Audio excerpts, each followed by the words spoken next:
The morning sun peeked through the diner's windows, casting long shadows across the checkered floor as Maya expertly balanced three steaming plates on her forearm. The smell of fresh coffee and sizzling bacon filled the air, mixing with the cheerful chatter of early morning customers. She'd been doing this dance for 5 years now, weaving between tables with the grace of someone who knew every squeaky floorboard and wobbly chair by heart. "Order up," called out Uncle Joe from the kitchen window, his voice barely rising above the clinking of cups and the soft hum of conversation. Maya flashed him a quick smile as she passed by, her comfortable shoes making soft squeaks against the newly mopped floor. She'd modified these shoes herself, adding extra padding and adjusting the straps for better support during her long shifts. The regulars loved her, not just for her quick service, but for the way she remembered their usual orders and little details about their lives. There was the kind truck driver who always sat at table 7, sharing stories about his grandkids while having his usual eggs over easy. The retired teacher who needed her coffee with exactly 2 ice cubes to make it the perfect temperature. The young college students who came in after their night shifts, their tired eyes lighting up when Maya brought them extra crispy hash browns without them having to ask. But none of her customers knew about the secret hidden in her locker, tucked away behind her spare apron. A worn sketchbook filled with clothing designs, its pages crinkled from the many times she'd erased and redrawn her ideas. During quiet moments, she'd catch herself studying how people moved in their clothes, noticing the way fabric pulled or hung, mentally redesigning outfits to better suit their wearers. That morning was particularly busy. The local office building was hosting some big meeting, and suits kept streaming in, all wanting their breakfast yesterday, if possible. Maya kept her cool, maintaining her signature warm smile even as the orders piled up. She'd learned long ago that stress didn't make the coffee pour any faster or the eggs cook any quicker. Between refills and orders, her mind wandered to the dress she'd sketched last night, a practical but elegant design inspired by her daily observations at the diner. It would have hidden pockets for servers to keep their order pads, stretchy fabric in all the right places, and a cut that would look professional while allowing free movement. She'd even figured out a way to make the apron part of the design instead of an afterthought. Maya, earth to Maya. Uncle Joe's playful voice snapped her back to reality. He was holding up a plate of his famous blueberry pancakes, steam still rising from the perfectly golden stack. She quickly grabbed the plate, feeling the warmth through her fingertips, and headed to table 12. As she moved through her morning routine, Maya couldn't help but notice how her uniform, which she'd quietly modified over the years, caught the attention of a few customers. She'd adjusted the shoulders for better reach, added subtle elastic panels at the sides for easier movement, and even redesigned the pocket placement for maximum efficiency. Small changes that made a big difference in her daily life. The morning rush started to wind down as the sun climbed higher in the sky. Maya took a moment to lean against the counter, sipping water from her bottle and watching the rhythm of the diner she'd come to know so well. The sound of dishes clinking in the kitchen, the whoosh of the coffee maker, the bell above the door chiming as customers came and went. It was all so familiar, so comfortable. Yet there was that familiar tug in her heart, the one that whispered of dreams beyond these walls. Her fingers itched to grab her sketchbook, to transform the ideas constantly floating in her mind into reality. But for now, she straightened her apron, picked up the coffee pot, and continued her practice dance through the diner, her quiet dreams keeping her company with each step. The lunch rush was in full swing when Maya noticed her, a woman who seemed somehow different from the usual crowd. She sat alone at table 5, dressed in an outfit that made Maya's designer heart skip a beat. The deep blue blazer had the perfect cut, and even from across the room, Maya could tell it was handmade, with attention to detail that mass-produced clothing never quite achieved. Unlike the busy professionals who barely looked up from their phones, this customer watched everything with curious eyes. She noticed how Maya moved between tables, how she adjusted her stance while pouring coffee, and how her modified uniform shifted smoothly with each motion. There was something about her gaze that made Maya simultaneously nervous and intrigued. "Can I get you started with something to drink?" Maya asked, approaching the table with her usual warm smile. The woman looked up, and Maya noticed laugh lines around her eyes that softened her otherwise sophisticated appearance. "Tea, please, and perhaps a moment of your time when you're not too busy." The woman's voice carried a gentle accent that Maya couldn't quite place. Her name was Mrs. Lin, she explained, and she had a particular interest in the subtle alterations Maya had made to her uniform. The lunch rush kept Maya moving, but her mind kept wandering back to Mrs. Lin's request. Between serving plates of Uncle Joe's famous meatloaf and refilling endless coffee cups, she caught glimpses of the woman taking notes in a small leather-bound notebook. Unlike the usual customers who rushed through their meals, Mrs. Lin seemed to savor both her food and her observations. As the crowd thinned out, Maya found herself drawn back to table 5. Mrs. Lin was still there, now finishing a slice of apple pie. "Those darts you added to your uniform," she said, gesturing to Maya's outfit. "They show a natural understanding of how fabric should move with the body." Maya felt her cheeks warm. No one had ever noticed these little adjustments before, let alone commented on them. "It's just something I do," she said, automatically reaching to refill Mrs. Lin's teacup. "Makes it easier to work." Mrs. Lin's eyes sparkled. "That's exactly what good design should do. Make life easier, more beautiful, more functional." She reached into her bag and pulled out a business card. The elegant script read Victoria Lin, Fashion Design Institute. "I've been teaching design for 20 years, Mrs. Lin continued, "and I can spot raw talent. The way you've modified your uniform shows an intuitive understanding of fabric and form. Tell me, do you sketch your ideas?" Maya thought about the worn sketchbook in her locker, filled with dreams she'd never dared to share.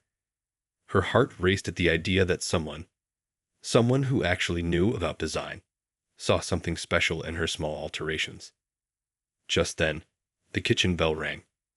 "Order up," Uncle Joe's voice carried across the diner. Maya hesitated, caught between her duties in this unexpected moment. "Go," Mrs. Lin said with understanding. "But take my card.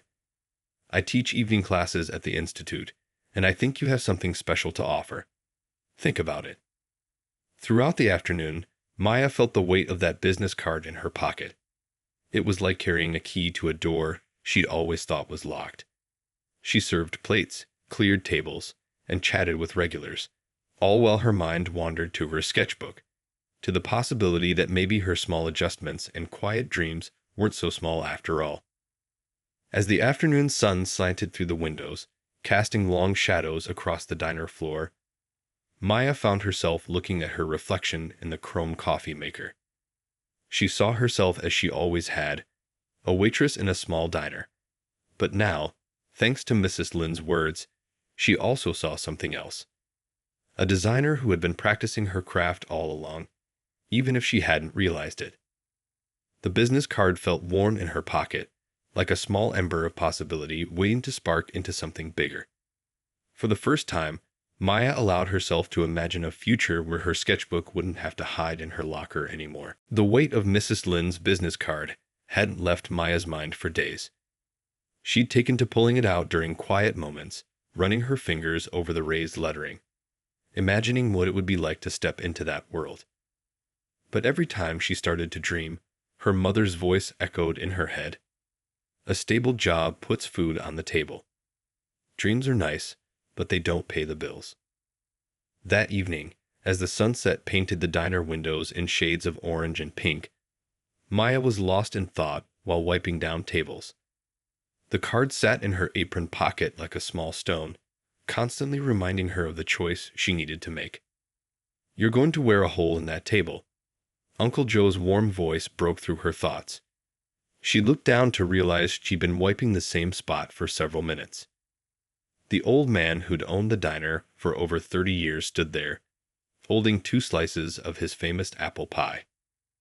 Come on, kid. Take a break with me.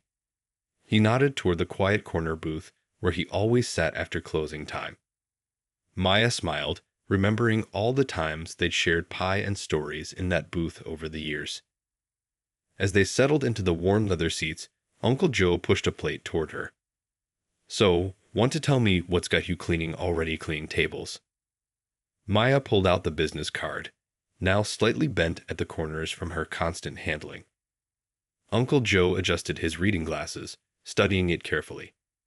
Fashion Design Institute, that's quite something.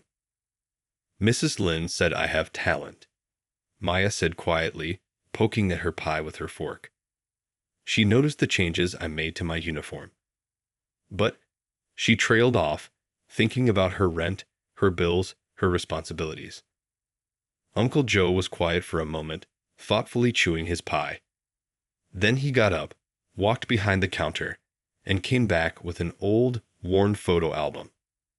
Let me tell you a story, he said, opening it to a yellowed photograph of a much younger version of himself standing in front of an empty storefront. 30 years ago, I was working as an accountant. Had a nice, stable job, good benefits, everything my parents wanted for me. He turned the page to show the early days of the diner, the windows still covered in construction paper. But I was miserable. Every day, I dreamed about owning my own place, cooking for people, making them happy with food. Maya leaned in, never having heard this story before. What did you do? I scared my parents half to death is what I did, he chuckled.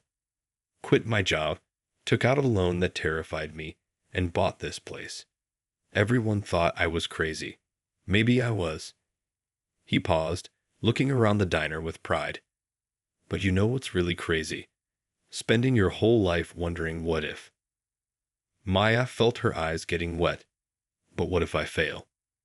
Oh, you will. Uncle Joe said it so matter-of-factly that Maya couldn't help but laugh. You'll fail at some things. Just like I burned more breakfast specials than I can count when I first started. But that's not what matters. What matters is getting back up and trying again. He turned another page in the album, showing a newspaper clipping of the diner's 5th anniversary. Did you know your uniform modifications gave me ideas? Change how I designed the new server aprons last year. Save us money on replacements because they last longer now. Maya blinked in surprise. She hadn't known that. That talent Mrs. Lynn sees in you, it's real. I've watched you sketch in that book you think nobody knows about during your breaks. I've seen how you notice things about clothes that most people don't even think about. Uncle Joe closed the album gently. You know, the evening classes wouldn't have to mean leaving the diner right away. You could start small, test the waters. Maya felt something shift inside her, like a door slowly opening. You wouldn't mind if I reduced my hours. Mind? Uncle Joe laughed. I'd mind if you didn't try. Sometimes the best way to honor the people who care about you isn't by doing what they think is safe. It's by being brave enough to become who you're meant to be. As they finished their pie in comfortable silence, Maya watched the last rays of sunlight fade from the windows. The business card didn't feel quite so heavy anymore. Instead, it felt like a beginning, like the first page of her own photo album, waiting to be filled. Maya's hands trembled slightly as she stood outside Mrs. Lynn's studio for her first evening class. The building looked nothing like she'd imagined. Instead of an intimidating fashion house, it was a cozy converted warehouse with big windows and warm lighting. Through the glass, she could see dress forms and work tables scattered around the space. Taking a deep breath, she pulled open the heavy door. The smell of fabric, thread, and something like creativity itself filled her nose. It was different from the familiar sense of coffee and pancakes she'd grown used to, but somehow just as comforting. Ah, you came. Mrs. Lynn's voice carried across the room. She was arranging fabric swatches on a large table, her silver hair caught up in a casual bun. Come in, come in. We're just about to start with the basics. Maya clutched her worn sketchbook closer to her chest as she walked in. 2 other students were already there. a young man with paint-stained fingers, and a middle-aged woman wearing a beautifully embroidered jacket. They smiled warmly at her, and Maya felt some of her nervousness melt away. First lesson, Mrs. Lin announced, is understanding your tools. She opened a drawer and pulled out a box of pins. Maya reached for them, then froze as several spilled across the table. Her face burned as she scrambled to pick them up. Don't worry, the woman in the embroidered jacket said kindly. Last week, I managed to tangle an entire spool of thread so badly they had to cut it apart. Mrs. Lin nodded sagely. In this studio, we celebrate mistakes. They're how we learn. She helped Maya gather the pins, then showed her how to properly hold them while working. See? Like you're handling delicate ingredients for a recipe. That comparison made Maya smile. She knew all about handling delicate things, like balancing 4 plates of hot food while dodging around corners in the diner. As the evening progressed, Maya discovered that her years of waitressing had taught her more than she realized. When Mrs. Lin demonstrated how to measure fabric, Maya's hands already knew about being precise and careful. When they discussed movement in clothing, she could immediately visualize how different cuts would work in real-life situations. The industrial sewing machine was another story entirely. It hummed with power she wasn't used to, nothing like her small home machine. Her first attempt at a straight seam looked more like a map of a mountain range. Too fast, Mrs. Lin said gently. Think of it like pouring coffee into those tiny espresso cups you have at the diner. Steady and controlled. Maya took a deep breath and tried again. This time, thinking about her familiar movements at work, the seam came out almost straight. A small victory, but it felt huge. Time flew by in a blur of fabric swatches, pattern pieces, and new terms she'd only ever read about in magazines. Before she knew it, 3 hours had passed. Her feet ached from standing at the cutting table, a different kind of tired than diner work, but somehow more satisfying. As she packed up her new supplies, proper scissors, pins, and a measuring tape, Mrs. Lin stopped by her workstation. You did well tonight, she said, pointing to Maya's last seam attempt. You have good instincts, and more importantly, you're not afraid to start over when something isn't right. Maya thought about all the times she'd redone her uniform alterations until they were perfect. I guess I've had practice with that. On her way home, still buzzing with excitement from the class, Maya stopped by the diner. Uncle Joe was just closing up, but he waved her in when he saw her face glowing with enthusiasm. So, he asked, already reaching for 2 mugs and the coffee pot. Maya pulled out her slightly crooked seam sample. It's not much, but it's a start. Uncle Joe studied it carefully, like it was a piece of fine art. You know what this reminds me of? Your first attempt at carrying 3 plates at once. Remember how many napkins you dropped? They both laughed at the memory.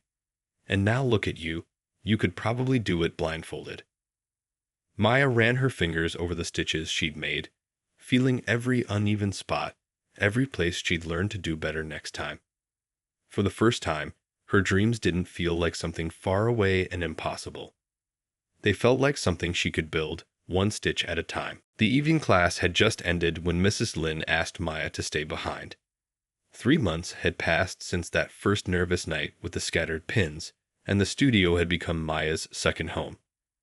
Her workstation now had its own collection of fabric scraps and design sketches, each one better than the last.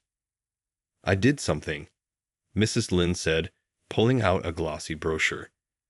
And you might be angry with me. She slid the paper across the table. Maya's heart skipped a beat as she read the title.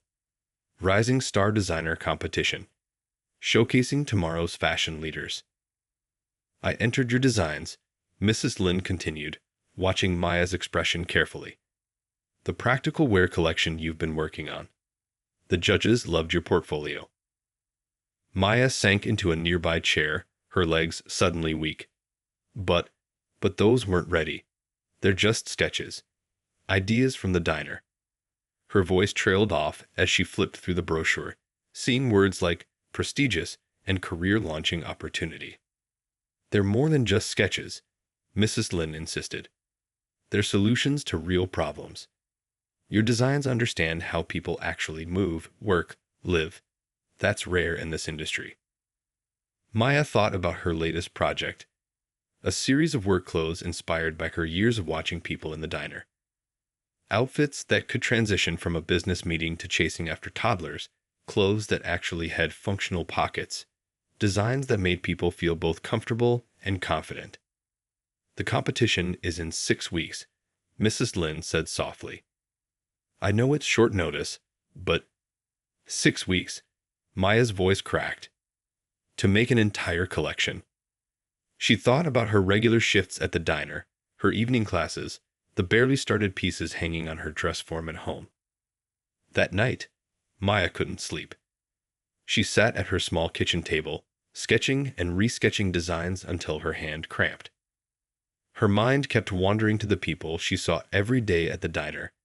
The young mom, who always struggled with her purse while holding her baby, the office workers constantly adjusting uncomfortable suits, the fellow waitresses who needed clothes that could keep up with their demanding jobs. The next morning, during her shift, Maya looked at her coworkers with new eyes. "Hey," she said during their break, heart pounding. "Would any of you be interested in modeling some clothes I designed?" The response was immediate and unexpected. "Are you kidding? We've been waiting for you to ask." Rosie, who'd been serving tables for 20 years, grinned. "We've all seen your sketches when you think no one's looking." "Your designs actually understand what real people need," added Tina, the newest waitress. "Not like those fancy stores where nothing fits right." Over the next few days, a plan started taking shape. During slow periods at the diner, Maya took measurements. Between serving plates, she sketched adjustments. Her coworkers started practicing walking in makeshift heels during their breaks, turning the back hallway into an impromptu runway. Uncle Joe caught them one afternoon and just smiled, bringing them all iced tea and saying, "About time this place had a fashion show." The diner became Maya's unofficial studio. Regular customers started asking about her progress, offering encouragement and suggestions. The truck driver who always ordered extra bacon told her about how his wife could never find work clothes that fit right. The teacher with the ice cube coffee shared stories about needing practical but professional outfits for classroom days. One evening, as Maya worked late in Mrs. Lin's studio, her mentor walked in to find her surrounded by fabric swatches and pattern pieces. "You know," Mrs. Lin said, picking up one of Maya's sketches, "when I entered your designs, I knew you had talent. But watching you these past few weeks, how you've brought your whole community into this project, how you're designing not just clothes but solutions for real people, that's more than talent. That's purpose." Maya looked up from her sewing, tired but happy. The competition still terrified her, but now it felt less like a mountain to climb and more like a story to tell, one stitch, one person, one design at a time. Her hands might have been shaking that first night in the studio, but now they moved with confidence, guided by not just her own dreams, but by the faith of everyone who believed in her. The calendar on the diner's kitchen wall seemed to mock Maya as she stared at the circled dates. In just 2 weeks, she'd be presenting her collection at the Rising Star competition. But there was another date marked with an even bigger circle, the diner's 30th anniversary celebration, falling on exactly the same evening. "Order up." Uncle Joe's voice snapped her back to reality. She grabbed the plates automatically, but her mind was elsewhere. The anniversary was the diner's biggest night of the year. They'd been planning it for months. Special menu items from the original opening day, decorations, local news coverage, the works. Uncle Joe had even printed custom aprons for the occasion. During her break, Maya sat in her usual corner booth, surrounded by fabric swatches and design sketches. Her collection was coming together beautifully. Clothes that told the story of everyday elegance, inspired by the varied people she served each day. But the timing couldn't have been worse. You look like you're carrying the weight of the world on those shoulders, Uncle Joe said, sliding into the booth across from her. He was wearing his special occasion chef's coat, practicing for the anniversary night. I don't know what to do, Maya admitted, pushing her sketches around. The competition is the same night as the anniversary. I can't be in two places at once, and you need everyone here that night. It's your big celebration, your 30 years of. Hold that thought, Uncle Joe interrupted, pulling out his reading glasses and picking up one of her sketches. Tell me about this design. Confused by the change in topic, Maya explained. It's a dress that transforms. See these panels? They look formal enough for a business meeting, but they're actually made from a breathable, stretchy fabric. A working mom inspired it. She's always rushing from the office to pick up her kids. Uncle Joe nodded thoughtfully, then picked up another sketch. And this one. That's actually inspired by our uniforms here. But I redesigned it to be more versatile. The apron is detachable, and the whole thing can be styled differently depending on how you wear it. I was thinking about how we're always moving, bending, reaching. Exactly, Uncle Joe said, a familiar twinkle in his eye. You've taken everything you've learned here and turned it into something new. Something that could help a lot of people. He paused, straightening the sketches into a neat pile. Now, why do you think I'm celebrating 30 years? Maya blinked at the sudden question. Because you've built something amazing here. Because she looked around the diner, at the worn but well-loved booths, the photos on the walls, the regular customers who felt like family. Because I took a chance, Uncle Joe finished for her. Because 30 years ago, I was exactly where you are now, scared to death, but knowing I had to try. He reached across the table and squeezed her hand. Did you really think I'd let you miss your big moment because of some party? But it's not just some party, Maya protested. It's 30 years of your life's work. The local news will be here, and all your old customers are coming back, and... A slow smile spread across Uncle Joe's face. You know, I've been thinking. The news loves a good story. And what's better than one celebration? 2 celebrations. Maya stared at him, not quite understanding. This place has always been about more than just food, he continued. It's about community, about dreams, about watching people grow into who they're meant to be. He gestured at her designs. Your collection tells that story better than any anniversary speech I could give. Tears welled up in Maya's eyes as she began to understand what he was suggesting. You mean? I mean, what if we combined them? Turn this place into your runway for one night? These designs were born here anyway. Seems fitting they should make their debut here too. He looked around the diner with pride. We'll move some tables, set up a proper walkway. Your coworkers are already practicing their model walks in the back hallway anyway. Maya could hardly breathe. But what about your regular customers? The anniversary celebration. Trust me, they'd love nothing more than to see one of our own spread her wings. He picked up the sketch of the transformed uniform. Besides, I think they deserve to see how their everyday diner helped inspire something extraordinary. As the idea sank in, Maya felt a warmth spread through her chest. She looked around the diner, at the space that had been her second home for so long, and suddenly saw it transformed. The usual path she took between tables could become a runway. The big windows would provide perfect lighting. The counter area could display her complete collection. One condition, though, Uncle Joe said, breaking into her thoughts. You have to let me make the appetizers for your fashion show. Can't have people saying the food at my anniversary party wasn't up to par. The evening of the big event arrived with a magic all its own. Golden sunset light streamed through the diner's windows, now decorated with twinkling lights and flowing fabric. The usual smell of coffee and pie mixed with the scent of fresh flowers and excitement.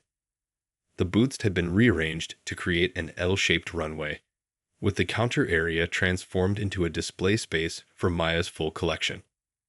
In the kitchen, now serving as an impromptu backstage area. Maya's hands trembled as she made final adjustments to a sleeve. Her coworkers turned models were getting ready, practicing their walks one last time. Uncle Joe moved between them all, offering both appetizers and encouragement. 5 minutes until we opened the doors, Mrs. Lin announced, poking her head in. She was wearing one of Maya's designs, an elegant but practical outfit that made her look both professional and approachable. The judges are here, and there's already a line around the block. Maya peeked through the kitchen window. Her heart nearly stopped when she saw the crowd outside. Regular customers stood shoulder to shoulder with fashion industry professionals. The local news van was parked across the street, a reporter doing a live preview.